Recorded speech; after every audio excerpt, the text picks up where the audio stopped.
In the throne room on the planet of Mandalore, Ahsoka Tano and renegade Sith Lord Maul taunted each other as the glass behind them shattered. Deeming Maul's visions to be flawed, Ahsoka ignites her blades, followed by Maul, and they begin a fast-paced duel. Maul initially pins Ahsoka to the floor before she kicked him out of the window, leading to a chase on the rooftops. Ahsoka tracks the former Sith to the beams above the city, and Maul gives Ahsoka the final chance to join him and defeat Sidious. Ahsoka refuses, and Maul manages to disarm Ahsoka, leaving her hanging onto a beam. Like with a lot of his previous duels, Maul's inability to kill off his opponents proves to be his downfall, as Ahsoka trips him and leaves him dangling in the air with the Force. Maul asks Ahsoka to let him fall to his death, but he is taken into the custody of the clones. In the end, Maul escapes, following the chaos of Order 66, and it would take his nemesis Obi-Wan Kenobi to end his suffering. But what if Ahsoka killed Maul on Mandalore? Would this affect Order 66? As you are about to discover, the death of Maul will affect more lives than one. Ahsoka used the Force to hold Maul in the air, and she had his fate in her hands. Maul begged Ahsoka to let him fall, but she knew that Maul could survive the fall, and there was no way she would let him choose his fate. Ahsoka requests a nearby clone to throw her DC-7 pistol, and Ahsoka shoots multiple plasma bolts into the Zabrak. Lowering the dying body to the remnants of the beam, Maul with his final breaths tells Ahsoka that Anakin was the key. Maul's body is left for Bo-Katan to sort out, and Ahsoka soon asks the clones to take her to the communication center after retrieving her lightsabers. The holographic figure of Yoda flickered into life as Obi-Wan was busy fighting Grievous on Utapau. Without the frustrating presence of Windu, Ahsoka tells Yoda about what Maul had told her about Anakin and Sidious.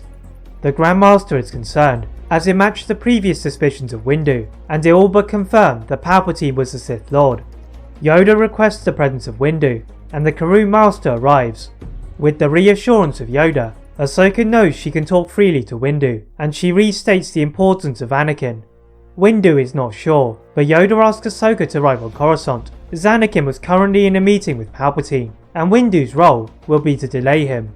Ahsoka takes one of the smaller starships from the hangar of her cruiser, and along with Rex, left the rest of the 501st and Night Owls to deal with the mess on Mandalore.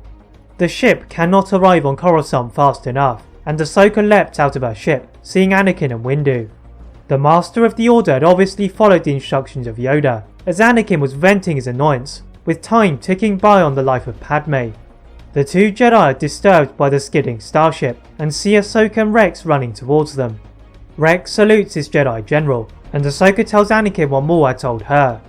The Jedi Knight is conflicted between saving Padme and his duties as a Jedi, but what they failed to notice was a sleek shuttle leaving from below the Chancellor's office.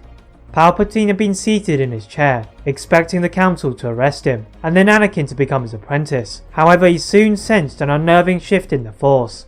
The quick fall of Maul was unexpected, as he had expected the survival of his old apprentice, and for him to not be beaten by a mere cast-off Padawan. The Padawan Ahsoka Tano, who he wished he had executed quickly for being falsely accused of bombing the temple, had returned.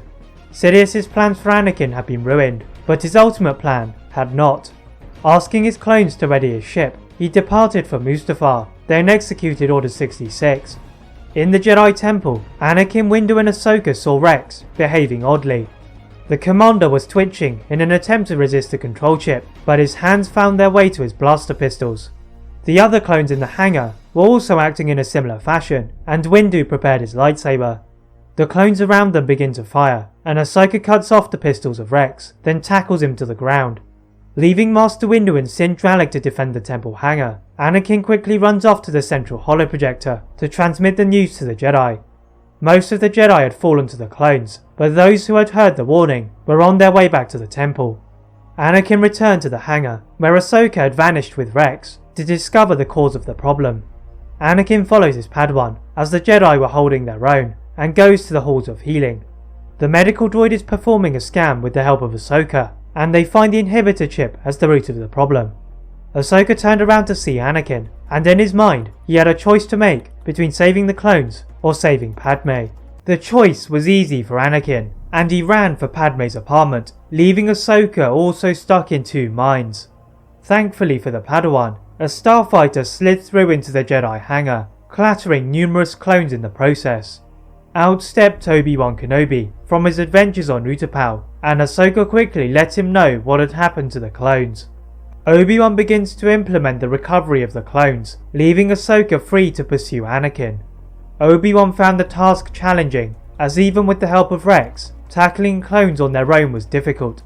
They decide to start with the commanders first, and this helped to speed the process, as the other clones followed suit and the tired Jedi finally got some respite. Back outside of the temple, Ahsoka was cutting her way through the clones and took a nearby speeder to go to Padme's apartment. As she arrives, she sees the corpses of clones surrounding the Senator and Anakin. The Jedi Knight was pacing the suite quickly, stressing about what to do to save Padme. Anakin then saw Ahsoka arriving with her speeder, and he took it before Ahsoka could react and sped off to the Chancellor's office. Ahsoka took a scenic and more exhausting route, leaping from building to building, effortlessly deflecting the bolts of the clone troopers, and shattering through the window of the Chancellor's office, surprising Anakin. The Jedi Knight was furiously searching the Chancellor's office for any clue as to where his saviour could have gone, when the panicked holographic figure of Padme appeared in front of the primary desk. The Senator urged Anakin to return as she was about to give birth, and Ahsoka directs a medical droid to the apartment.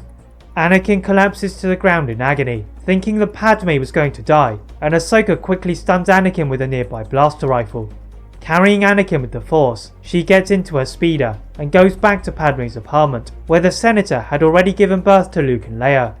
While she waited for Anakin, Ahsoka planned to go to the Jedi Temple and help the Jedi, until they all heard the voice of Palpatine booming across the galactic city of Coruscant. The Sith Lord branded the Jedi to be traitors, and blamed them for the Separatists being on Mustafar. Padme was shocked to hear the news, and reported it to Bail Organa. The Senator of Alderaan insists Padme should rest, whilst he took care of the matter in the Senate. But walking through the corridors of the building, Organa is soon sent tumbling to the ground. In Padme's apartment, Anakin had awoken from his slumber, and found Padme and Ahsoka with his children. With their safety assured, Anakin gritted his teeth, as he had nearly been manipulated by Palpatine, and vowed for immediate revenge, even if it was not the Jedi way. Getting to his feet, he saw the comlink Padme had used to contact Organa, and it was playing static, and they knew he was in trouble. Anakin sprinted into the speeder, leaving Ahsoka to protect Padme and the children, and went to the Jedi Temple. By now, the clones had reduced in their number, thanks to the efforts of Obi-Wan and Rex, but they were still a threat. Anakin reports the news of what had happened to Organa, and Master Kenobi soon relays it to the remaining council members. When do Obi-Wan and Anakin go to the Senate building to apprehend the Sith Lord, as Yoda had still not arrived from Kashyyyk, but Sindralik, Shaak Ti, and the chip-free clones could take care of the temple. The Jedi walk into one of the entrances, and find a session was already ongoing, as Palpatine stood with Mas Amedda to address what was left of the politicians. Only the separatists Palpatine had brought back from Mustafar was standing, and the Jedi could not let this stand. Anakin lunges to the Sith Lord, inadvertently wiping out Mas Amedda, and Palpatine just manages to raise his lightsaber in defense, somehow managing to continue with his speech whilst dueling. The intervention of Windu and Obi-Wan forces him to focus on the duel, and he uses a lightning attack in an attempt to blast them away. Suddenly, they all heard the clicking of blasters from all around them, and Palpatine smirked, ordering the clones to kill the Jedi. The clones stepped forward and into Senate pods, surrounding the Jedi, and fired. The bolts flew past the Jedi, and straight into the Supreme Chancellor, and he slumped over the front of his Senate pod. From behind the pack of clones, Ahsoka emerged with Padme, Luke and Leia, and Anakin was grateful for the intervention of his Padawan. Later on, the remaining council members sat in their chairs, with Ahsoka in the centre of the room, and Anakin held his hand with Ahsoka's silka beads.